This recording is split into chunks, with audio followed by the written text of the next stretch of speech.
Good afternoon, everybody. I'm Daphne Kwok, a member of the Committee of 100, coming to you from Washington, D.C. So pleased that you're able to join us to celebrate May, Asian American Native Hawaiian Pacific Islander Month, and that you're doing it through data, research, something that we are all clamoring for.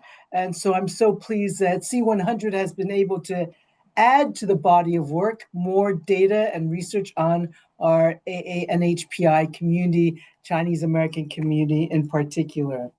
So as you may know, Committee of 100 is a 501c3 nonprofit organization.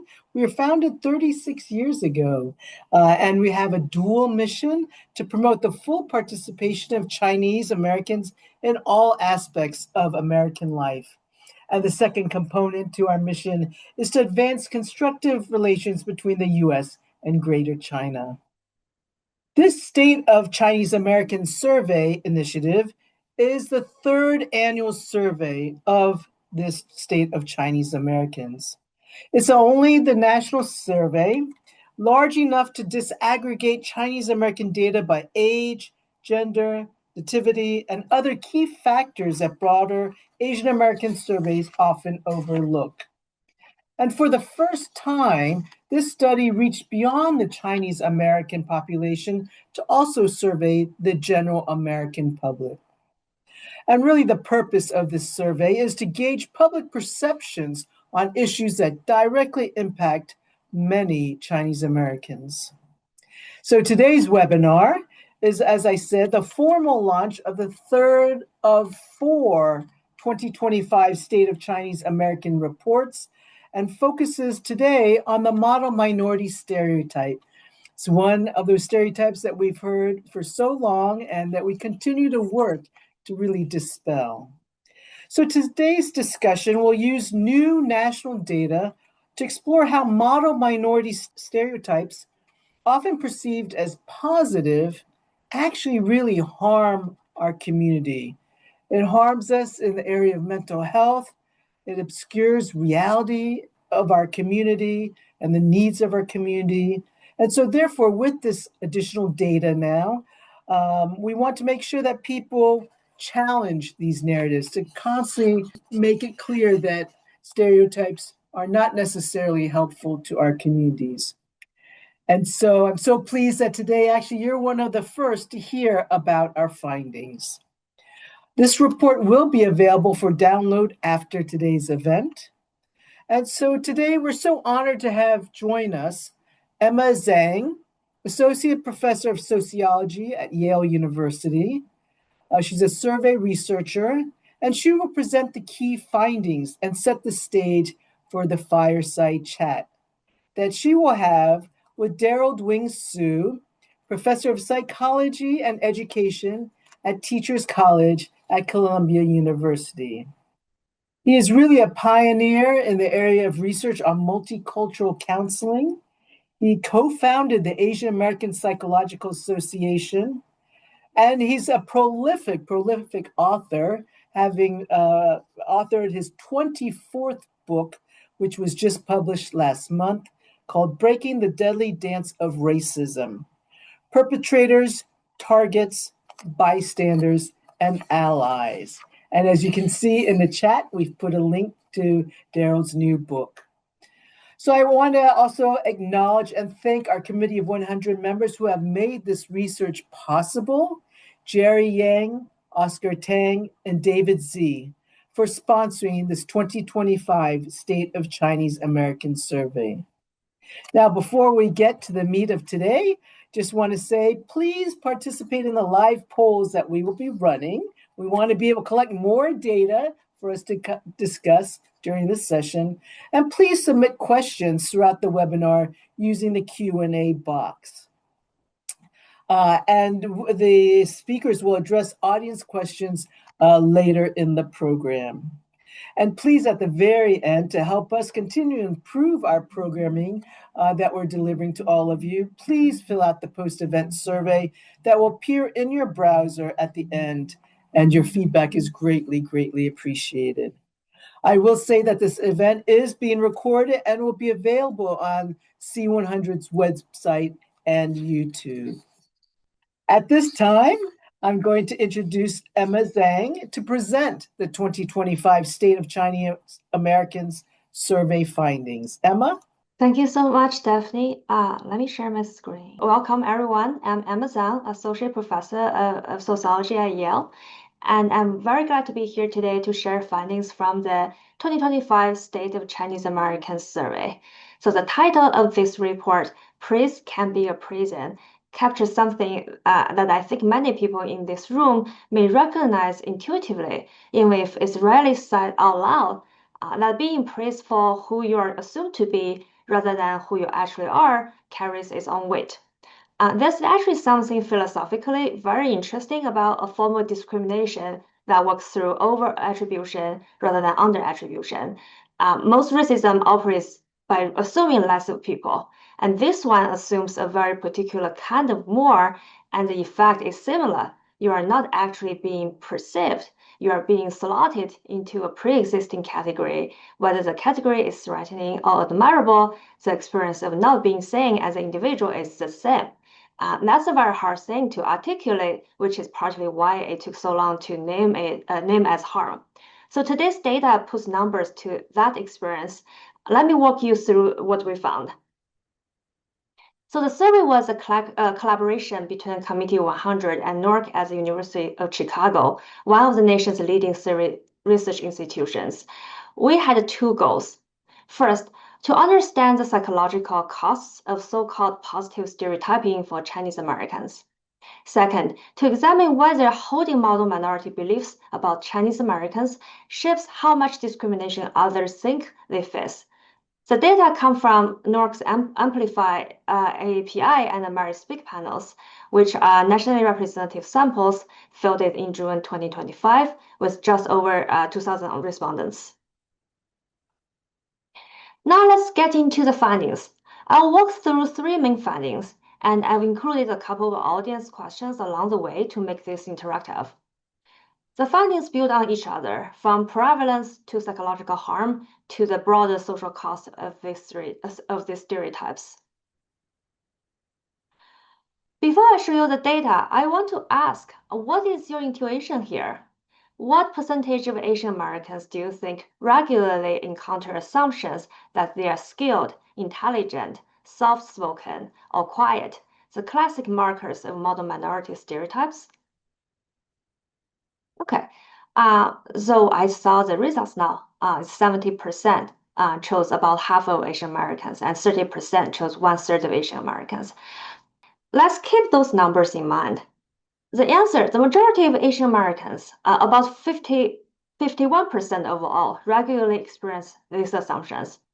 And that is more than the double of the rate for Hispanic Americans, and more than 6 times the rate for white Americans. And when you look within Asian subgroups, the numbers are even higher. South Asian Americans top the list at 61%, followed by Southeast Asian Americans at 51%, Chinese Americans at 47%, and other East Asian Americans at 39%. So this is not a marginal experience. This is the everyday reality for most Asian Americans across national origin groups. So now you might ask, so what? Being seen as smart and hardworking, is that really harmful? Well, the data say yes. Using the Kessler psychological distress scale, which is a validated 6-item measure of emotional and mental stress, we found that Chinese Americans who regularly face model minority assumptions report significantly more psychological distress than those who face no discrimination at all, a score of 5.7 versus 3.4. That's roughly comparable to other forms of discrimination, like being harassed or assumed not to speak English. And for those who face the model minority stereotype on top of other forms of discrimination, the distress score climbs to 8.3, which is 46% higher than either form alone. So being seen through a stereotype, even a flattering one, is not neutral. It suppresses individuality, creates performance pressure, and discourages help seeking. Here's the second audience question. We know that many Americans hold positive views of Chinese Americans as a model minority group. Does that affect how much discrimination they perceive Chinese Americans to face? In other words, if you think Chinese Americans are successful, law-abiding, and self-sufficient, does that change your sense of whether they still face discrimination today? Well, wait for a couple seconds for the answers to come in. Okay, so now we see the answer. We have 74% voted yes, 6% voted no, and 20% voted not sure. Well, the data from our findings are actually striking. About 42% of the general public, that's not Chinese Americans, that's the broader American public, agreed with both of two model minority statements about Chinese Americans, that their economic success sets an example for other minorities, and that they are generally law-abiding and rarely cause trouble. And here's the consequence. Those who endorsed both statements were significantly more likely to say Chinese Americans face little or no discrimination. Actually, 40% said that, compared to just 27% among those who endorsed neither statement. In other words, perceiving Chinese Americans favorably as a model minority is directly associated with minimizing the real discrimination they still face. Positive stereotypes don't just harm those stereotyped, they distort public recognition of injustice. So what does this mean for policy and practice? Three things stand out. First, we need culturally competent mental health care that treats model minority stereotyping as a real stressor, not a complement. Second, educators, clinicians, and public officials need training to recognize the emotional cost of racialized expectations, positive or negative. Third, we need better data, research that disaggregates Asian American experiences rather than treating them as the same group. The closing line of our report says it best. It's time to stop mistaking stereotypes for acceptance and to start listening to the emotional truth behind the silence. And on that note, I'm really excited to welcome someone who has spent decades of research illuminating exactly this truth. Dr. Derald Wing Sue is a professor of psychology and education at Columbia University, who is a pioneer in multicultural counseling and the psychology of racism, and a scholar who quite literally wrote a book on microaggressions. Derald, thank you so much for being here. I'd love to hear your reflections on what this data brings up for you. Well, thank you, Emma, for that excellent presentation that I found very helpful. And this is praise not to trap you in the model minority myth. I also want to thank the Committee of 100 for asking me to comment. I feel very honored and gratified to do so, and welcome all of the viewers that I've told around 250 which are tuning in today. One of the things that your study or survey brings to mind is a question that I've consistently asked. Where did the model minority myth originate? Where did it come from? Because if you look at the history of Chinese in America during the 1840s up to 1900s or so, the image of Chinese Americans was that we are perpetual aliens. We are, inferior. We cannot assimilate. We're subhuman aliens. In many respects, society tended to take or deny our rights of citizenship. We could not testify in court. In fact, if you look at the image that was portrayed, the phrase, not a Chinaman's chance, originates from the fact that Chinese Americans and Chinese recent immigrants at that time were powerless, had no thing. Now, what I did was begin to look at, unless we understand where it arose, why is it so firmly embedded in our culture and society? And what I discovered as we began to look at the history of this was in 1966, I believe, a sociologist, William Peterson, wrote a major article published in the New York Times that first coined the phrase model minority. He was a sociologist from Berkeley, I believe, and this came directly after the United States was trying to move towards civil rights, towards not alienating other Asian countries. And Peterson's point was that why were Japanese Americans so successful in the United States? And he pointed to higher educational levels, higher income, a number of factors that continues today if we expand this beyond Japanese and Japanese Americans here. And what I soon discovered was that these statistics hold today. If you look at the plight of Asians in America, we have a higher per family income. We have overall higher educational attainment, even compared to our white counterparts. We have lower rates of juvenile delinquency, lower rates of official divorce, lower rates of mental illness.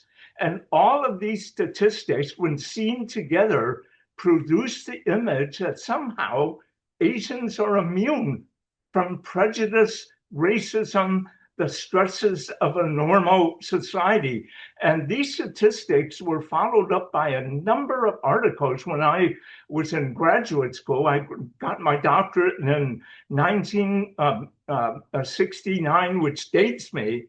But in some sense, I remember Newsweek having articles like Asian Americans or Chinese Americans outwhiting whites.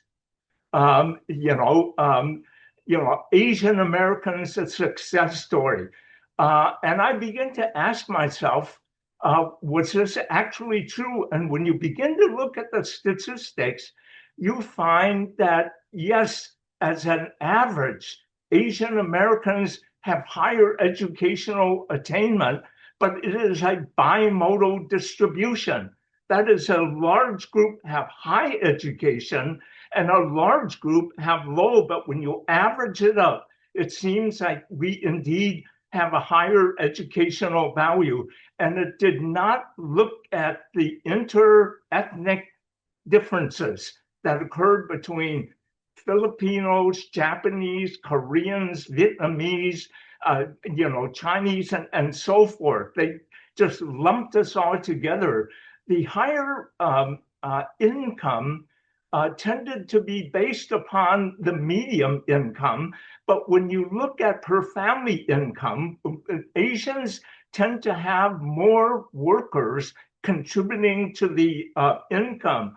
When you look about mental health utilization patterns, what we do find is that rates of divorce, juvenile delinquency, mental illness have cultural stigma attached to it. So that in essence, thinking that marriages among Asians or the Chinese are happier is a myth. It's just that they are less likely to divorce because of cultural factors that are occurring here. Now, when this came out, my brother Stan and I began to think about how do we break through the model minority myth.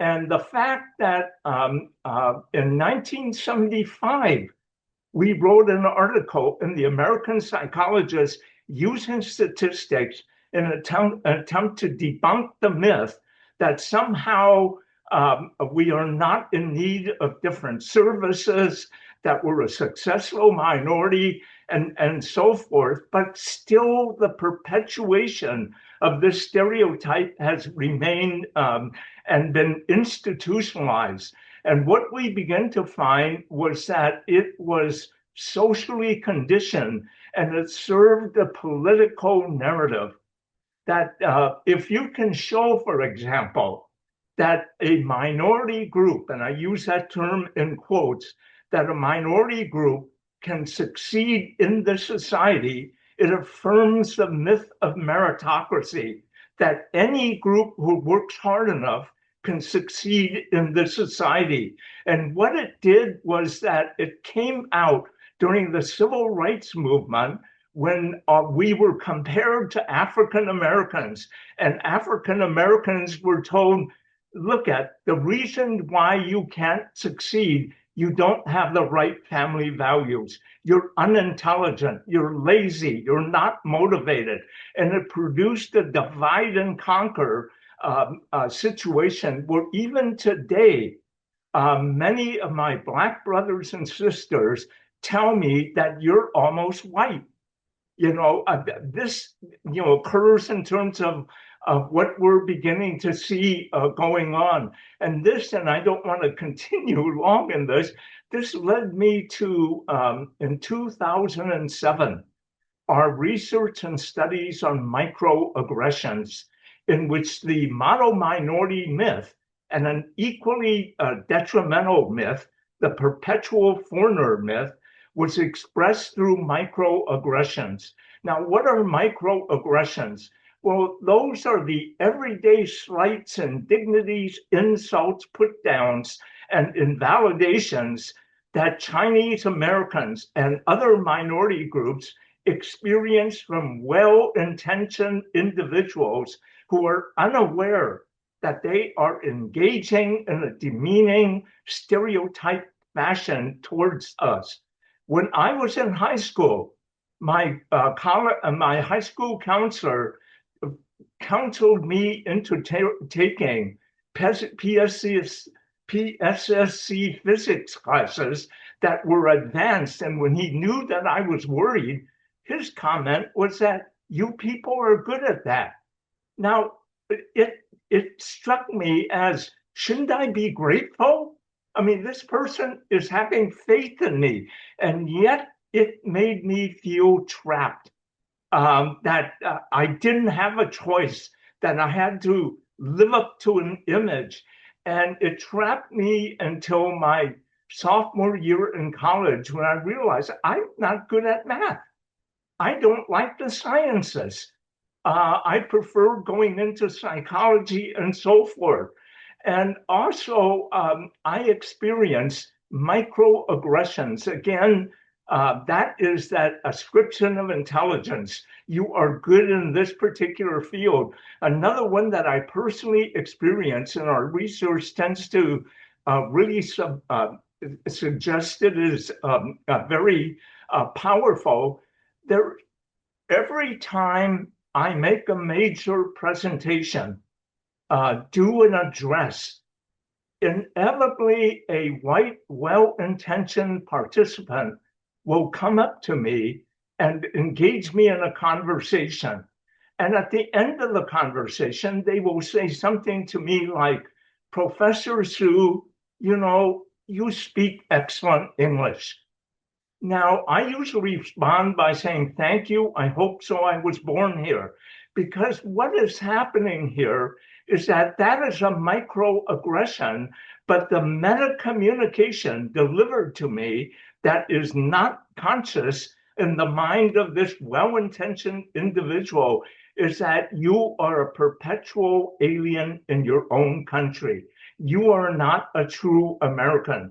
Only true Americans are light-skinned, blue-eyed, those are the things that are communicated. And you're right, Emma, in terms of saying that all of our studies, even with my colleague, Anthony Ong, real-time measurements of these everyday invalidations, insults, have major psychological harm. And I'm oftentimes told that, so what the instructor complimenting you for saying it's such a small, trivial thing. Let go of it, Derald. They don't realize that microaggressions, these stereotypes, a perpetual alien of meritocracy, that you're a successful minority or constant and continual, they occur to us as Chinese, as people of color, from the moment we are born until we die. From the moment we awake in the morning until we go to bed at night, their cumulative impact is harmful, and anyone, after looking at the cumulative impact, can be harmful. And so we find in our studies that these forms of expressed biases, which are oftentimes unintentional, affects the mental health and well-being of Asian Americans, of Chinese Americans, and it also prevents movement in employment, equal access and opportunity in terms of employment, because many of these stereotypes that we as Asians encounter represent what I call the glass ceiling. Among Chinese, we call it the bamboo ceiling. They're invisible barriers that well-intentioned teachers, therapists, employers are unaware that they are representing obstacles and harming us and preventing us from the quality of life that we should be deserved in terms of the movement here.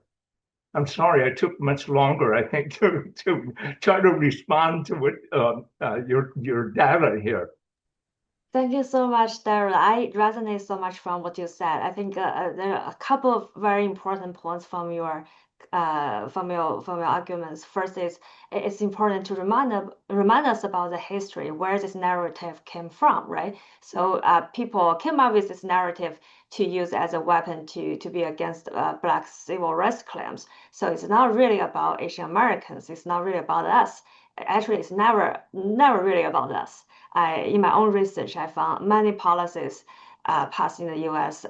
Related to Asian Americans, but it's actually never really about us. So the second thing you mentioned, I think, is also very important to remember. Who end up to be here in the United States is not a random sample from the home countries, right? So it's a consequence from the immigration policy, which disproportionately select highly educated and high achievers from the Asian countries. So it's really a consequence from the immigration policy rather than, American dreams can be achieved by people. And then another thing I think you also mentioned, which is quite important, is it kind of hides the heterogeneity within the Asian American groups. So I know from the data that the poverty rate among certain groups is actually pretty high. It's even higher than Black Americans within the Asian American group. But because they were grouped together with other Asian groups, so these groups are not have been ignored. So their needs have not been met. So all this, I think, are really, really important points. I think I want to briefly talk about one point, and then we can transition to Q&A from the audience. The one point is I have been hearing from people saying that, well, the positive stereotypes is still better than negative stereotypes, and people do get benefits from this kind of positive stereotypes. Actually, there have been some studies in economics, for example, or some in sociology as well. They have documented that because of the positive stereotypes, Asian kids are more likely to be recommended to take AP classes by their teachers, and they're more likely to get positive teacher ratings, conditional on their academic performance, etc., etc. So I think it's quite important to think about this question. The first point is that yes, some people, they do report some benefits coming out from these positive stereotypes. But let's say being assumed confident in a job interview, or being taken seriously in the classroom, or having your work trusted before it's verified. This could be real advantages. But the question isn't whether these benefits exist, it's what they cost who pays and what they are contingent on, right? So the benefits are really conditional on like holes in narrowing domains in academics, in technical fields. So if we step outside of the lane and the stereotype turns on very fast. So for example, in political fields or in some kind of creative fields, these positive narratives rarely do you any benefits. And then the other thing is that not every Asian American they can benefit from this stereotype. And also from some of our own research shows that if you look at all kinds of outcomes including income, mental health, the less educated Asian men, they were just like doing a lot more worse, even compared to other racial ethnic groups, conditional on like socioeconomic status and resources they have. So it's really differential benefits people are getting from this kind of positive stereotypes. So if some people they think that they benefit from these positive stereotypes, they might be the group of people that benefit from it, but there are also a group of people that disproportionately harmed from that. So I'll stop it for now, and I saw there have been a lot of interesting questions in the Q&A session. Great. Thank you so much, Emma and Derald. Let's go to the questions and feel free to post them as well. So the first one is actually taking off of what you were just saying, Emma. How do you actually know if you're actually receiving discrimination based on positive stereotypes? People tend not to broadcast their hidden expectations. Derald, do you want to take this one now? Well, it's the question you're asking, Daphne, really relates to microaggressions. That is that microaggressions are, like I was saying, insidious, uncomfortable. When someone compliments you, or let me give you, someone always asks me, also, Derald, where were you born?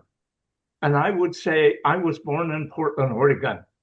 And if they accept it, then I would not consider that a microaggression. However, if they continue and say, no, Derald, where were you really born? And I'll say, well, I was born in Portland, Oregon. Didn't I say that? And they'll say, no, what country were you born in? And I would say the United States. In context, it becomes a microaggression. It becomes a stereotype. Now, the thing that makes it so difficult for targets, I call them targets for, let's say, Chinese, African American, or for a target to discern a microaggression is that it puts you in a double bind. Does this person really mean well and intend it, or are they in essence expressing a bias and discrimination? And that has always placed individuals like us in a double bind. Did the person intend well, or was this something I should be upset and be concerned about? So it creates difficulty on targets trying to ascertain whether a biased incident did occur against you. And that's a dilemma that we as Chinese Americans experience daily. So yeah, we're very much caught in that, right? And we're having to try to figure it out ourselves. Yeah. The next question that we have is, has religion been found to have played a role in perpetuating the model minority myth among Chinese Americans, particularly the historical dominance of the majority white Judeo-Christian belief system? I'm going to let Emma answer this. Yeah, I'm not this expert in religion, but I have read something along these lines. I think yeah, from a like say personal experience, right? People have been very nice to me because they have these positive stereotypes of Chinese people being friendly and polite and etc. And then some of them people they're religious, right? And then they ask me, "Do you have a religion?" And then I would say, "No, I don't have a religion." And people in China, for my generation, we typically don't have a religion. And then they suddenly, got very interested. How come how could you live in this way without having a religion, right? So I don't think it's microaggression, but I do feel that at that moment I was perceived to be very different from them. So I was now welcome to be a part of their group. And then relating to the first question, I think Dara has given a really professional answer. For me, I'm thinking more like regardless about your intention, right? So if you really have no interest in knowing me as a person, but just like being very lazy and trying to slot me in some kind of stereotypes or slot me into some kind of pre-existing images that you heard from other people, then you are not being genuine about like getting to know me. So regardless of your intention, whether it's good or bad, it's just not a very nice thing to do. Great. I want to encourage people to post questions, but I'm going to throw one out to Derald. You and your brothers have been in this for a while, and I've also been in this for a while, and been talking about the shattering the model minority myth, and for decades now, I have been talking in all my speeches about shattering the model minority myth as well as the perpetual foreigner myth. But so over the decades, do you think we've made any advancement in actually getting people to understand how harmful the model minority myth is to our community? I think among some scholars, we have made advances. What I am really concerned about is how deeply embedded in our society the model minority myth. Since it began in the 1960s, has it become increasingly entrenched in our society. And what is occurring here is that it's being perpetuated through education. Educators, education curriculum continues to present us in stereotypic fashion that we're a successful minority, that we're unassertive, law-abiding. These things continue to be inculcated, and we are socialized into it. Our sons and daughters of all races and groups are exposed to the education. And what we know is that it is much more difficult to get rid of implicit bias as opposed to explicit bias. I can I can say to a person, do you believe, for example, let me use African Americans because it's a more astounding example of stereotypes and bias.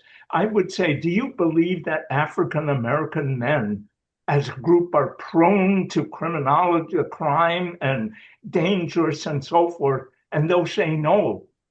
The moment they walk into an elevator as a white person, individually with a black person, you can see them tense up. And yet, on the conscious level, they think they're free of bias, discrimination. And that's the same thing I find with allies to Chinese Americans. When we begin to talk about that, they deny the model minority myth. And yet I think and see them acted out. And this is where I think much of the failing occurs, besides systemic change. In terms of individual change, we do not deal with implicit bias. It is outside the level of our conscious awareness, but it influences our actions, as opposed to if you're aware of a bias, you can guard against it. And I find the answer to your question, Daphne, I have difficulty seeing a time in which we will fully eradicate the model minority myth or fully eradicate the perpetual alien or foreign myth. What we need to do is to continue. The struggle, to me, is as important as the outcome because it is a part of my integrity.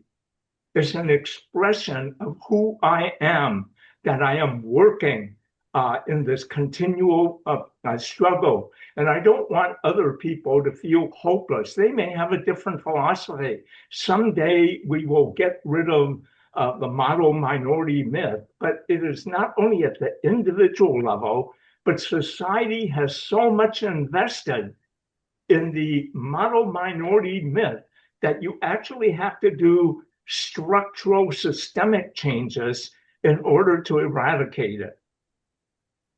Well, I think it's interesting that there are actually two questions that follow up on this point very well. One is then, does it make it even more important to form partnerships with ally groups like the African American community, the Hispanic community, or LGBTQ community in order to continue to shatter all the stereotypes that impact us? And the other question that we have here too that's also present is now, especially as the U.S. continues to have immigrants coming in with the newly arrived waves of Asian American ethnic groups and as immigrants, how do they see the model minority myth also? And how do we inform and continue to educate them about the model minority myth and how it's going to impact them? Right. Go ahead. Go ahead, Emma. I can take the second question because I'm a member of the new generation of Chinese immigrants from China. So I can definitely say that our living experience back in China, we don't have a lot of education or awareness of this model minority myth. And I think among the new generation, the stereotypes are even more like crazy rich Asians, right? A lot of the new immigrants from China, they are from like rich families, so their families can afford to send them to the U.S. to pursue higher education, and then they stay here. And they probably don't have a lot of contact to say like people living in Chinatown or the earlier generation of Chinese immigrants. So I definitely say in our data, the biggest divide between, within the Asian American groups in terms of political opinions and all kinds of other opinions is actually not sex, it's actually not ethnicity, it's actually nativity. In other words, it's between the first generation immigrants and the rest of the Chinese Americans. So I can definitely see a strong need to discuss this, how to make everyone to work together, how to raise awareness of these model minority stereotypes. And then another thing I would like to discuss, kind of related to what Derald was just talking about, because I personally also have interest in gender inequality.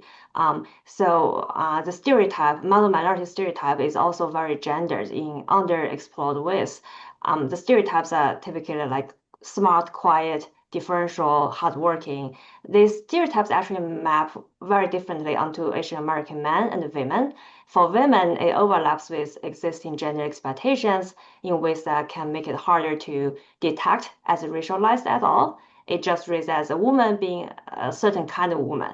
But for men, the same traits get read as socially weak or sexually undesirable.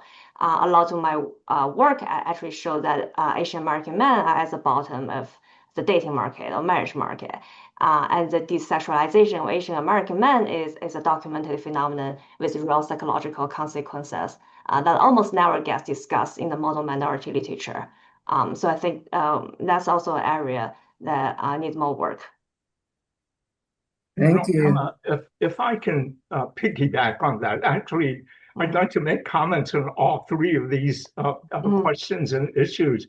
One of the things that we're beginning to look at, which is really a point that you've raised, Emma, is the intersectionality of race and gender. And there is no other group that brings us to the forefront more powerfully than Asian men and Asian women.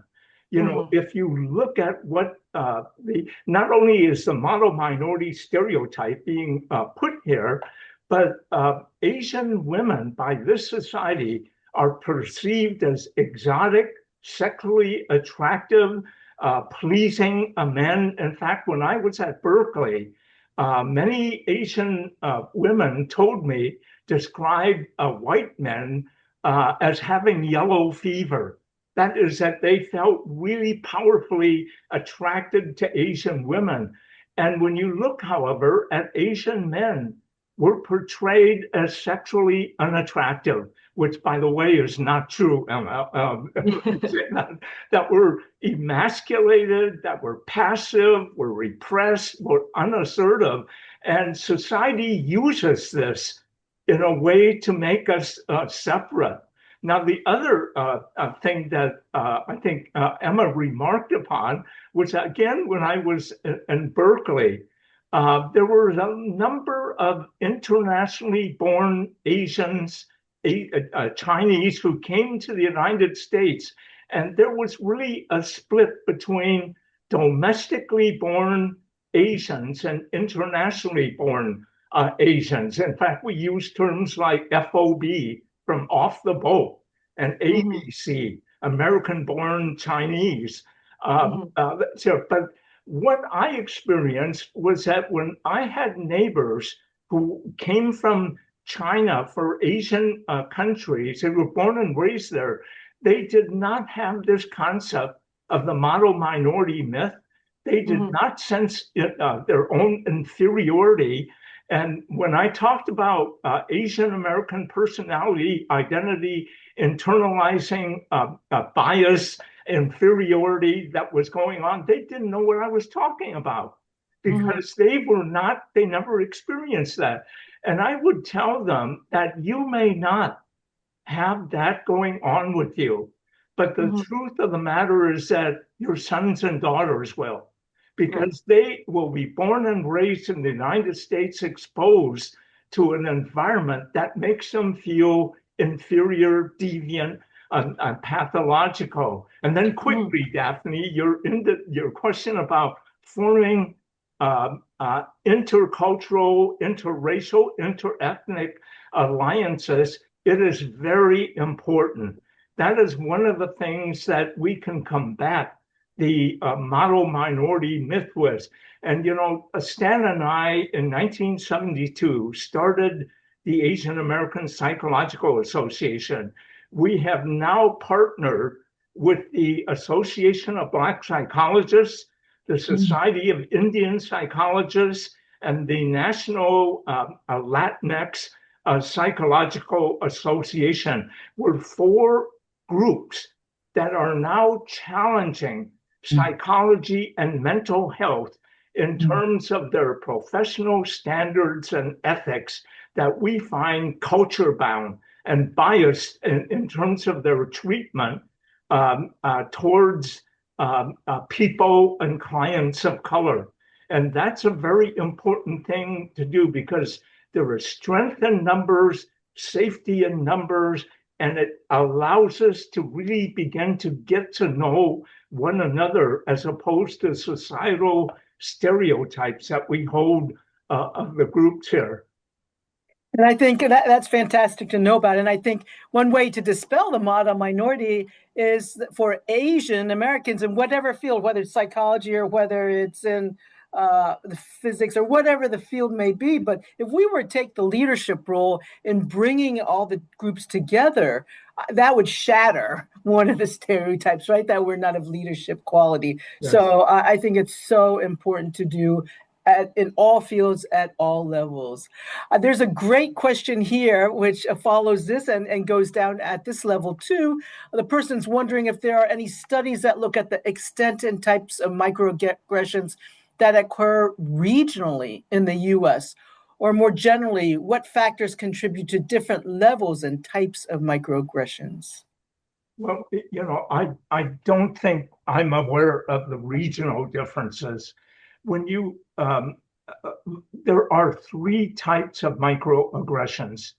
There's what we call micro assaults, which are very similar to old-fashioned racism, where people will call you a chink, a Jap, or racial epithet, or prevent you from having their son or daughter have a relationship, interracial relationship with others. Those are overt, what I call micro assaults. There are micro insults, which is that you're treated as a second-class citizen. You're served last. When you go to a restaurant and buy, they'll serve you later after another individual's. These are micro insults that communicate to you that you're a perpetual alien, not a part of this country. They're insulting in terms.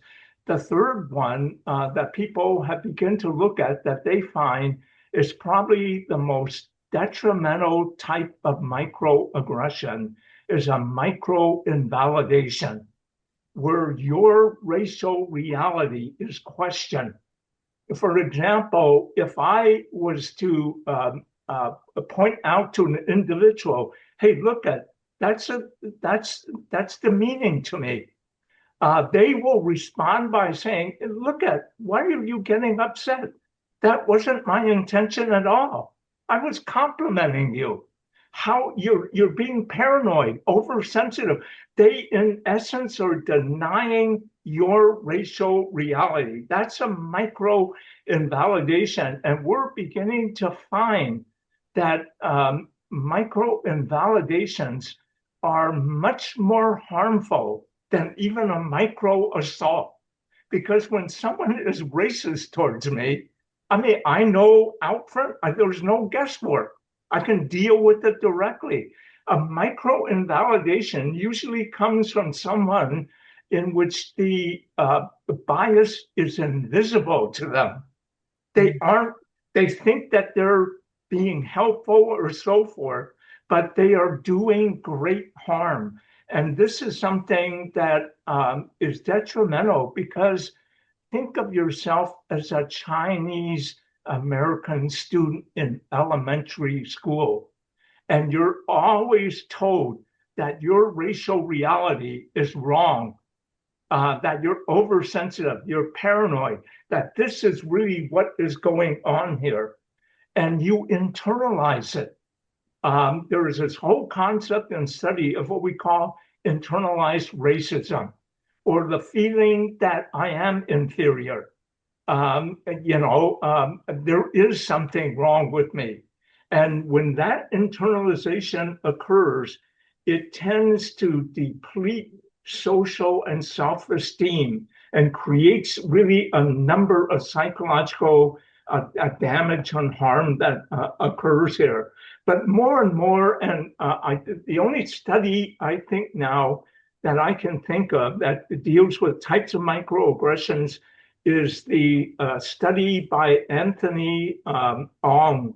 I was on his research team at Cornell University. In 2013, he led a group of research teams to have 154 Asian American students of all interethnic groups keep a daily diary of these three types of microaggressions that they experience.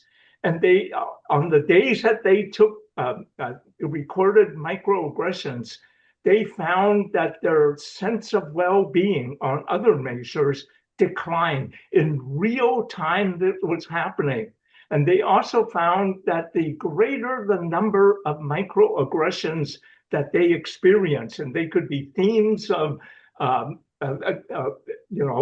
themes of the model minority, themes of perpetual alien, other themes of passivity where characteristics are pathologized.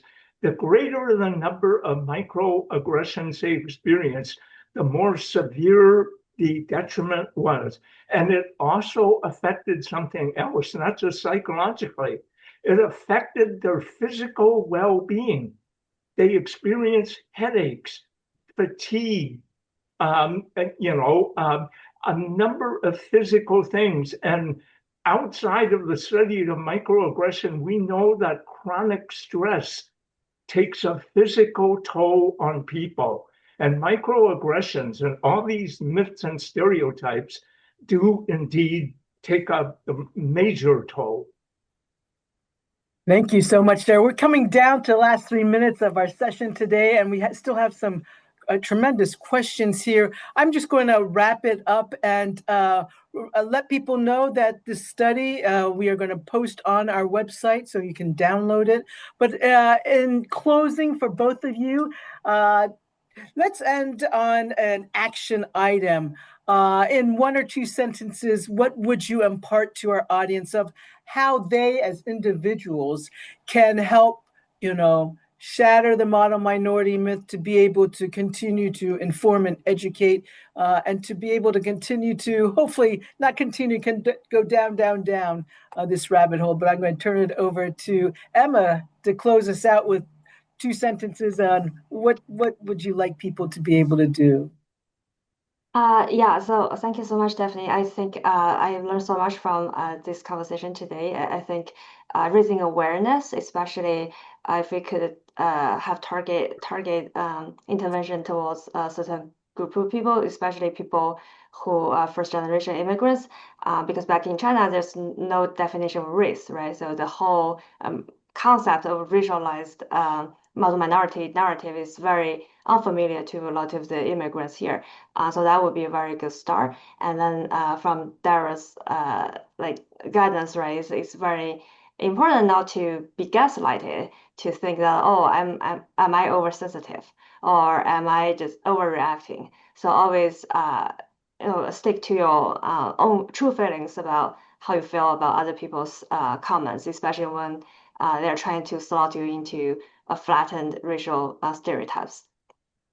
Great. Thank you, Derald. Well, I'm just going to say silence and inaction is complicity. So as long as you're silent and don't act upon when these stereotypes and microaggressions occur, you are going along with the issue and the problem. You have to read my other book on micro-intervention strategies to disarm and dismantle microaggression, so that it goes beyond, it talks about what individuals can do, whether you're a target, a bystander, or an ally, what you individually can do to combat bias and discrimination when it occurs. That's a great way. So we should all get that book.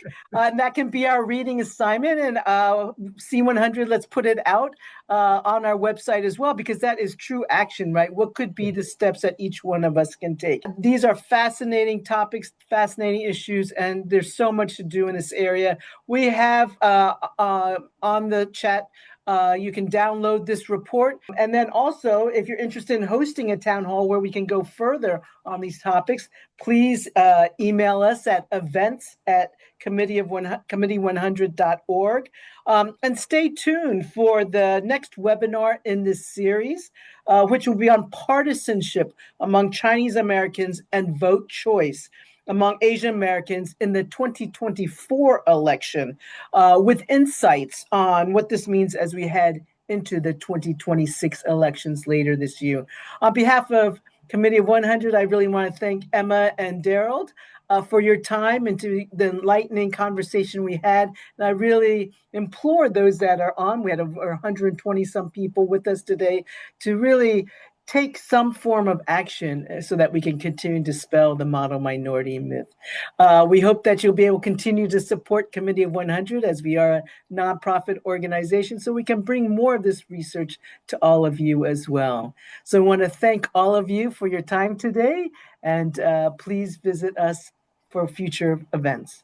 Thank you so much, Emma and Derald.